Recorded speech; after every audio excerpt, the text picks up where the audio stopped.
मेरी इंफॉर्मेशन ये है कि सुप्रीम कोर्ट कोई फैसला करे ना करे वो मैटर नहीं करता, इसलिए कि उन लोगों के साथ होना वही है जो किसी ने उनके साथ करना है। जजेस भी नौकरी बचा रहे हैं और अटॉर्नी जनरल भी नौकरी बचा रहे हैं। तो पाकिस्तान में ना जिसकी लाठी उसकी भैंस है, तो जिसके पास लाठी है ना, डंडा है ना जिसके पास, वही भैंस को। बिस्मिल्लाहिर्रहमानिर्रहीम। अस्सलाम वालेकुम नाज़रीन इकराम, पहले आप ये वीडियो देखिए, फिर इस पर डिटेल में बात करते हैं और अपना रिएक्शन देते हैं। हुकूमत जो है वो तो पहले बता चुकी है। हुकूमत के दो सीनियर मिनिस्टर जो हैं उनकी गुफ्तगू से वाज़ेह है, वज़ीर दफ़ा ख्वाजा आसिफ और वज़ीर दाखिला राना सनाउल्लाह, कि अगर सुप्रीम कोर्ट के 7 मेंबर बेंच ने मिलिट्री कोर्ट्स को अनडू किया या उनके खिलाफ को स्टे ऑर्डर दे दिया तो वो उसको तस्लीम नहीं करेंगे। और दूसरी बात यह है कि ये आम तासुर ये है कि जो सुप्रीम कोर्ट है अगर वो मिलिट्री कोर्ट्स को अनडू करती है तो उसका फायदा होगा बड़ा तहरीके इंसाफ के उन लोगों को जो कि उनको गिरफ्तार किया गया। 100 से ज्यादा लोग हैं। लेकिन मेरी इंफॉर्मेशन ये है कि सुप्रीम कोर्ट कोई फैसला करे ना करे वो मैटर नहीं करता, इसलिए कि उन लोगों के साथ होना वही है जो किसी ने उनके साथ करना है। अच्छा। तो वो बिल्कुल 14 मई का जो फैसला है वो भी बिल्कुल इररिलेवेंट हो गया था, उस पर भी किसी ने अमल दरामद नहीं किया। इस फैसले पे भी कोई अमल दरामद नहीं होगा। लेकिन सर पीपी का मौक़िफ़ बड़ा क्लियर है पाकिस्तान पीपल्स पार्टी का, और जब भी आइन की बात होती है ना पाकिस्तान पीपल्स पार्टी सीना तान के सामने आती है। उनका तो एक अपना वजीर आजम तौहीन अदालत के चक्कर में घर जा चुका है, यूसुफ रजा गिलानी साहब, लेकिन अब सर उन्होंने भी कहा है कि हम इस फैसले को तस्लीम नहीं करेंगे। बिलावल भुट्टो जरदारी साहब ने बाबंगे दोहल ये बात बोली है। सर आपको नहीं लगता एक रिवायत पड़ जाएगी, प्रेसिडेंट सेट हो जाएगा कि अगर आप हुकूमत में हैं, सुप्रीम कोर्ट की तरफ से आपके खिलाफ फैसला आता है, आप उसको फॉलो नहीं करेंगे, आप उसको तस्लीम नहीं करते हैं, ये तो रिवायत पड़ जानी है सर।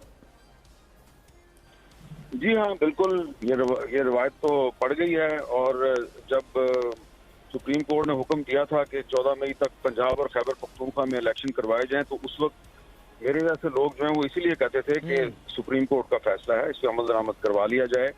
अगर इस पे अमल दरामद नहीं होगा तो उसके बाद फिर ये रिवायत पड़ जाएगी और फिर सुप्रीम कोर्ट का जो भी फैसला उसमें अमल दरामद नहीं करेगी। मुझे लगता है कि इसके बाद भी बहुत से फैसले अगर सुप्रीम कोर्ट के हुकूमत को पसंद नहीं आएंगे तो उस पर अमल दरामद नहीं करेंगे। अगर आप इजाजत दें सर, मैं हामिद मीर साहब बताइएगा सर, आपने जो बात की अपनी जगह बिल्कुल दुरुस्त थी, लेकिन अदालत में अटॉर्नी जनरल पेश हो रहा है, जजेस का मौकिफ अपनी जगह पर है, लेकिन वो जजेस उनसे सवाल करते हैं अटॉर्नी जनरल साहब से कि भाई आपको एतराज है तो बताइए, जिस पर वो कोई जवाब नहीं देते। हुकूमत की जानिब से कहना यह है कि हम इसको गैर कानूनी तस्वुर करते हैं।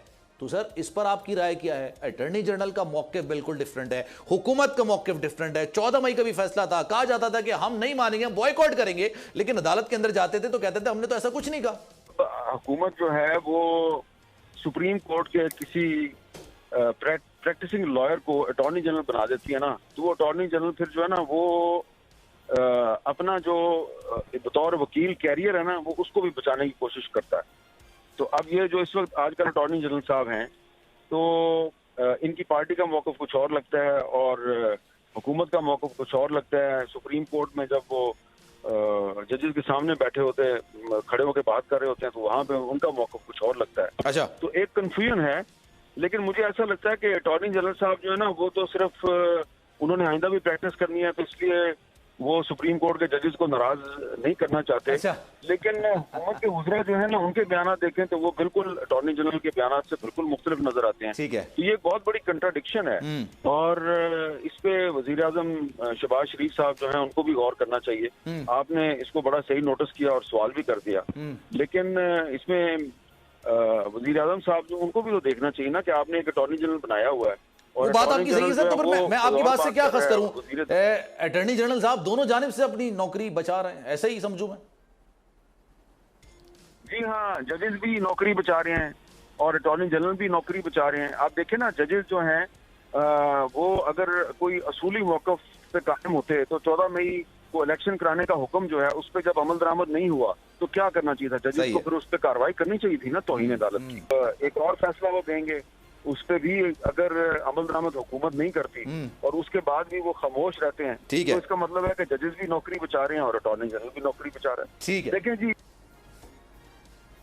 सर एक चीज ये भी है ना कि फिर मुस्तकबिल में हुकूमत की मर्जी पर होगा कि कोई फैसला मानती है नहीं मानती।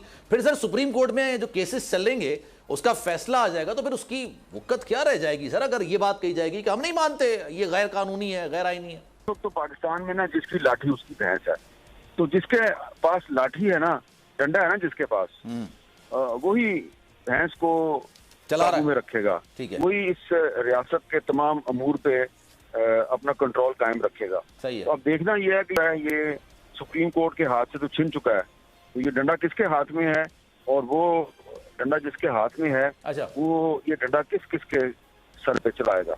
नाज़रीन इकराम, आपने वीडियो देखी जिसमें अहमद मीर साहब ने वाज़ेह अल्फाज में कहा कि जब 14 मई का फ़ैसला आया कि आपने पंजाब के अंदर इंतखाबात करवाने हैं, जब हुकूमत ने उस पर अमल दरामद नहीं करवाया, इलेक्शन नहीं करवाए, जैसे कि सुप्रीम कोर्ट ऑफ पाकिस्तान ने एक ऑर्डर जारी किया था, उसके बावजूद इंतखाबात नहीं करवाए, तो उसके बाद खामोशी जो है वो खामोशी इस हुकूमत के लिए एक दिलेरी का बायस बन चुकी है। उसकी वजह यह है कि अगर उस वक्त हुकूमत ने उस फैसले पर अमल दरामद नहीं करवाया था तो सुप्रीम कोर्ट ऑफ पाकिस्तान ने उनके खिलाफ कोई भी तौहीन अदालत की कार्रवाई नहीं की। अब जब ये मामला चल रहा है, आर्मी एक्ट के ख़िलाफ़ जो दरख्वास्तें मौसूल हुई हैं उस पर चूँकि 9 रुकनी बेंच अमल में लाया गया था, उसके बाद बेंच टूट गया और 7 रुकनी बेंच रह गया, जिस पर हुकूमत के बहुत सारे वज़रा ये कह रहे हैं कि अगर ये 7 रुकनी बेंच उनके बरक्स या उनके ख़िलाफ़ फ़ैसला दे देता है तो हमने उस फैसले को नहीं मानना। तो जब उस फैसले को नहीं मानेंगे तो उस पर अमल दरामद भी लाजमी सी बात है, स्टेट ने करवाना होता है, गवर्नमेंट ने करवाना होता है, वो नहीं होगा। जब अमल दरामद नहीं होगा तो क्या सुप्रीम कोर्ट ऑफ पाकिस्तान इनके ख़िलाफ़ कोई तौहीन अदालत की कार्रवाई करेगी या उस पर भी खामोश रहेगी? अगर खामोश रहेगी तो अदालतें यकीन मानिएगा बेवकूफ़ हो जाएंगी। फिर इन फ्यूचर जो है जो भी हुकूमत में होगा वो यही कहकर टाल देगा कि ये फैसला गलत है, ये ठीक नहीं हुआ। जो भी हुकूमत में होगा उसकी अपनी मर्ज़ी के फैसले होंगे। सुप्रीम कोर्ट तो फिर प्रैक्टिकली खुदा न ख्वास्ता आप समझे कि एग्जिस्ट ही नहीं कर रही होगी, क्योंकि अगर एग्जिस्ट कर रही होगी तो फिर अपने फ़ैसले मनवाने पड़ेंगे। इस मरतबा अगर उमर अता बंदयाल साहब जो फैसला सादर फरमाते हैं बमा 7 रुकनी बेंच, उस पर अगर अमल दरामद नहीं होता, हुकूमत उस पर अमल दरामद नहीं करवाती, तो फिर इसका मतलब है कि हुकूमत सीरियस नहीं ले रही इन फैसलों को, सुप्रीम कोर्ट ऑफ पाकिस्तान को सीरियस नहीं ले रही। ऊपर से इंतखाबात आने वाले हैं, इंतखाबात के बाद जो नई हुकूमत आएगी, आया कि उनके खिलाफ कोई रेफरेंस फाइल हो जाता है, उनके खिलाफ कोई मामला अदालत चला जाता है, वो ये कह कर उस फैसले को मुस्तरद कर दें और ना माने, उस पर अमल दरामद न करवाएं कि ये फैसला दुरुस्त नहीं है, फिर तो कहाँ की जमहूरियत रहेगी और कहाँ का कानून और लॉ एंड आर्डर बरकरार रहेगा।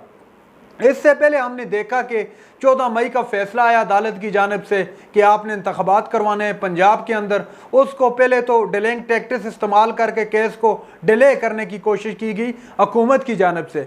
बाद अज़ां जब सुप्रीम कोर्ट ऑफ पाकिस्तान ने वाज़ेह कह दिया कि आपने इंतखाबात करवाने हैं पंजाब के अंदर, फ़लाँ डेट को जो है आपने हर हाल में इंतखाबात करवाने हैं, जिस पर गवर्नर स्टेट बैंक को तलब किया गया, मिनिस्टर जो वज़ीर ख़जाना होते हैं उनके जो आगे क्या कहते हैं उनको ब्यूरोक्रेट जो उनके साथ टच होते हैं, फाइनेंस सेक्रेटरी को तलब किया गया, इस तरह दफा के सेक्रेटरी को तलब किया गया और इन सब को बुला के कहा गया कि आपने सिक्योरिटी देनी है, आपने फंडिंग देनी है। स्टेट बैंक को कहा कि आपके पास पैसे हैं या नहीं है, तो स्टेट बैंक ने कहा बिल्कुल हैं पैसे।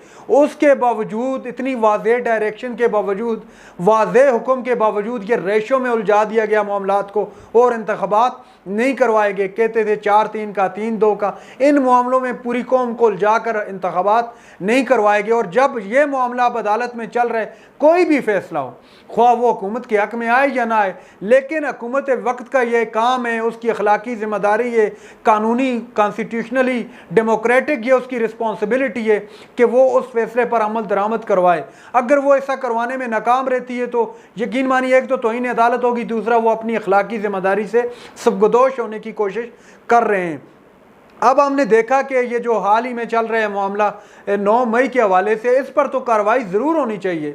मैं बरहा पहले भी अपनी वीडियोस के अंदर बता चुका हूँ। अहमद मीर साहब ने भी कहा कि आजकल ये चल रहा है कि जिसकी लाठी उसकी भैंस। इस वक्त कुमान हुकूमत के हाथ में, हुकूमत मनमाने काम कर रही है, मनमाने फैसले करवा रही है और जहाँ दिल चाहता है, जहाँ जी चाहता है खुद एहतजाज करते हैं। लेकिन जब तहरीक इंसाफ की बात आती है, जब वो एहतजाज के लिए निकलती है तो उनके लोगों को 144 के तहत उठा दिया जाता है।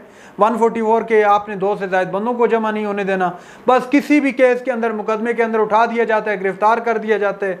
और जब वो खुद उनको कोई एहतजाज करना होता है, कोई जलसा जुलूस करना होता है, उसके लिए बिल्कुल आराम सुकून से अपना एहतजाज भी रिकॉर्ड करवाते हैं। वो ख्वाह सुप्रीम कोर्ट पर जाकर उसके सामने करना हो एहतजाज, ख्वाह उनको वो पार्लियामेंट के सामने करना हो, वो करते हैं अपना एहतजाज। लेकिन जब बात आती है अपोजिशन की, जो इस वक्त एग्जिस्ट नहीं कर रही हकीकत में, चूँकि तहरीक इंसाफ असम्बली के अंदर ही मौजूद नहीं है, उसके बावजूद अगर जब वो इस तरह का कोई काम करना चाहती है, कोई जलसा करना चाहती है, कोई पुरअमन एहतजाज करना चाहती है, तो उसके रास्ते में रुकावटें हायल की जाती हैं, उनके रास्ते रोके जाते हैं और उनके लोगों को गिरफ्तार करके बंद कर दिया जाता है। ये आजकल की हमारे मुल्क के अंदर जमहूरियत रह गई है, ये सब कुछ चल रहा है। आज हुक्म इम्तना जारी करने की दरख्वास्त की गई दरख्वास्त गुजारों की जानिब से आर्मी एक्ट के मामले पर, जिस पर चीफ जस्टिस ऑफ पाकिस्तान ने हुक्म इम्तना देने से मना किया। कहा कि अटारनी जनरल ने जो यकीन दहानी करवाई है, उसके बाद हम हुक्म इम्तना जारी नहीं कर रहे। लेकिन ये वाज़ेह कहा कि जो लोग उनकी कैद में हैं,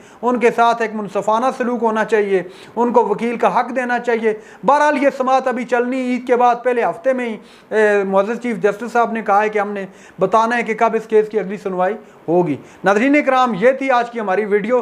चैनल पर जो नए चैनल को सब्सक्राइब कर लें। अगली वीडियो तक के लिए अल्लाह नेगबान।